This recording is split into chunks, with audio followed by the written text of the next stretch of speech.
నమస్తే. Welcome to Shri media.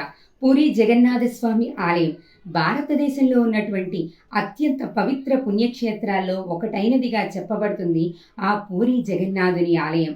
సాక్షాత్తు శ్రీ మహావిష్ణువే జగన్నాథుని రూపంలో కొలువై భక్త కోటిని అనుగ్రహిస్తున్నారని, భక్తుల యొక్క కోరికలను నెరవేరుస్తున్నారు అనేది అక్కడున్న భక్తుల నమ్మకం. జగన్నాథుని ఆశీర్వచన బలంతోనే అక్కడ జరిగే ప్రతి విశేషణ పూజని కూడా ప్రత్యేకంగా చెప్పబడుతుంది. పూరి జగన్నాథుని ఆలయంలో జరిగే పూజలు, కార్యక్రమాలు ప్రతి దాని వెనకాల కూడా ఓ ప్రత్యేకత ఉంటుంది. అలాంటి ప్రత్యేకతలో ఒకటి ఆ జగన్నాథుని ఆలయ శిఖరం పైన ఎగురుతున్నటువంటి ధ్వజం. ప్రతిరోజు కూడా అక్కడ ఉన్న అర్చక స్వాములు 214 అడుగుల ఎత్తులో ఉన్నటువంటి ఆ శిఖరాన్ని చేరి ఆలయ గోపురం పైన ఒక జెండాని కట్టడం జరుగుతుంది. ఇది గాలికి వ్యతిరేక దిశలో ఎగురుతూ ఉంటుంది.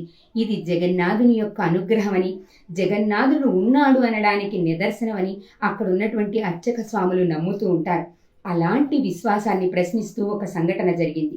ఒక గద్ద ఎగురుకుంటూ వచ్చి భక్తకోటి అందరూ చూస్తుండగానే ఆ జెండాని ఎగరేసుకొని తీసుకొని వెళ్ళిపోయింది. దీన్ని చూసి అక్కడున్న భక్తులందరూ కూడా ఆశ్చర్యపోయారు. దీంట్లో మరో విశేషం ఏంటి అంటే, అక్కడున్న భక్తులకి కానీ, ఆలయ గోపురానికి కానీ, ఆలయానికి కానీ ఎటువంటి ఇబ్బంది కలిగించకుండా గద్ద వచ్చి జెండాని తీసుకొని వెళ్ళిపోయింది. ఇప్పుడు పూరి పట్టణమే కాదు, ఆ రాష్ట్రమంతా కూడా ఇదే చర్చనీయాంశంగా మారింది. ఇది భగవంతుడి యొక్క అనుగ్రహంగా పరిగణించాలా, లేకపోతే ఇది శాపమా, శకునమా అనే ప్రశ్నలు తలెత్తుతున్నాయి. ఈ సంఘటన జరిగిన వెంటనే తెలుసుకున్నటువంటి అర్చక స్వాములు ఆ జెండా స్థానంలో మరో జెండాని పెట్టడం జరిగింది. ఆలయంలో సంప్రోక్షణ కార్యక్రమాలు, పూజలు, ప్రత్యేక పూజలు, హోమాలని నిర్వహించడం ప్రారంభించారు. అయితే అంతర్గతంగా ఈ సంఘటన వెనకాలన్నటువంటి విశేషం ఏంటి, ఏ రకంగా జరిగింది, ఎందుకు జరిగింది అని అర్చక స్వాములు పురాణ ఇతిహాసాలని, లోపల ఉన్నటువంటి అంశాలని విశ్లేషించడం మొదలుపెట్టారు. దీన్ని ఎలా తీసుకోవాలి అనే ప్రశ్న అందరి మనస్సులలో తలెత్తింది. కానీ భక్తులు మాత్రం దీన్ని ఎంతో భక్తితో అభివర్ణిస్తున్నారు. సాక్షాత్తు ఆ గరుడుడే వచ్చి జగన్నాథుని ఆలయాన్ని దర్శించినందుకు ప్రతీకగా ఈ సంఘటన జరిగింది అని భక్తులు నమ్ముతున్నారు. గద్దని ఓ సామాన్యమైనటువంటి పక్షిగా తీసుకోవడానికి వీల్లేదు. మన పురాణాల ప్రకారం గద్ద సాక్షాత్తు గరుడుని రూపం. గరుడు సాక్షాత్తు శ్రీ మహావిష్ణువు యొక్క వాహనంగా చెప్పబడుతుంది.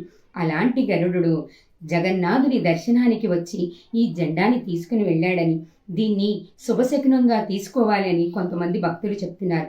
కానీ దీని కారణంగా పూరి పట్టణానికి కానీ, ఆ రాష్ట్రానికి కానీ, లోకానికి కానీ ఏమైనా జరగబోతుందా, దీన్ని సంకేతంగా సూచించబోతున్నారా అనే వాదనలు కూడా వినిపిస్తున్నాయి.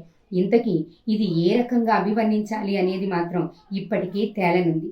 చూద్దాం ఈ గరుడు చేసినటువంటి ఈ ప్రక్రియ ఎలా మారనుందో. అయితే పూరి పట్టణంలో జరిగేటటువంటి భౌగోళిక మార్పులకు ఇది చిహ్నం అని కొంతమంది వర్ణిస్తుంటే, మరి కొంతమంది దీన్ని శుభశకునంగానే తీసుకోవాలి అని అభివర్ణిస్తున్నారు. ఇది శాపమా, శకునమా అనేదైతే తెలియదు, కానీ సంఘటన మాత్రం ప్రస్తుతానికి చర్చనీయాంశంగా మారింది. ఇది భవిష్యత్ కాలంలో రాబోయేటటువంటి ఉపద్రవాలను సూచిస్తుందా, లేకపోతే భవిష్యత్తులో జరగబోయేటటువంటి శుభ సూచికలను చెప్తుందా? చూద్దాం.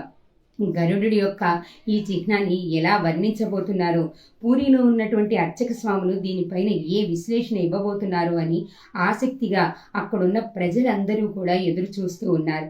అయితే ఇంతకు ముందు ఎప్పుడు ఇలాంటి సంఘటన జరగలేదని, ఆ ధ్వజానికి ఎప్పుడు ఎలాంటి ఇబ్బంది కలగలేదని అక్కడ ఉన్నటువంటి అర్చక స్వాములు చెప్తున్నారు. కనుక దీన్ని శుభశకునంగానే తీసుకోవచ్చని కొంతమంది పరిగణిస్తున్నారు.